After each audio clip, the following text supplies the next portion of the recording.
We are now a week out from Election Day, and campaign events continue in Wisconsin. Donald Trump Jr. paid a visit to De Pere on behalf of his father this evening. NBC 26's Kelsey Dickinson has more on what he had to say. Trump Jr. spent about 40 minutes talking to voters about the president's accomplishments and how he feels Joe Biden has fallen short. With that, he emphasized the importance of hitting the polls this election.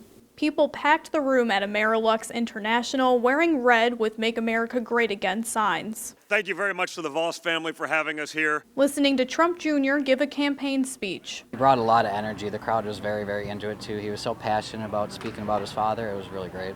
The recent Marquette Law poll shows President Trump trailing Joe Biden in Wisconsin by 5 points. The president's son came to De Pere hoping to push voters to turn the Badger State like it did 4 years ago.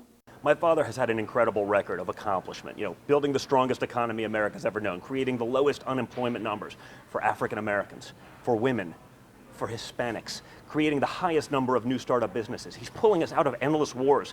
Trump Jr. told supporters he feels Joe Biden didn't accomplish anything during his time as vice president and says Biden is, quote, camouflaged to bring in the radical left. He's the most compromised candidate to ever run for office of the presidency. His message for Northeast Wisconsin voters: everything is on the table this election.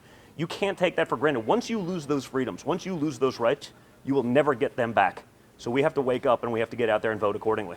Trump Jr. also encouraged people to vote early before heading out to Iowa to continue campaigning Tuesday night. Kelsey Dickinson, NBC 26. Kelsey, thank you. Joe Biden is expected to visit Wisconsin on Friday. Today in Georgia, the former vice president told Americans to clear the deck for action if he's elected so the country can unite to control the COVID pandemic and heal from the nation's, quote, climate of anger and division. Those who've lost their jobs. Think about all those who have been infected by the virus. Think about all those who have died.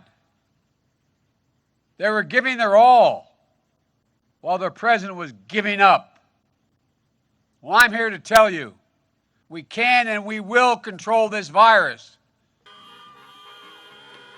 Biden's visit on Friday will be his first trip to our state in more than a month. There are no details yet on where he will be.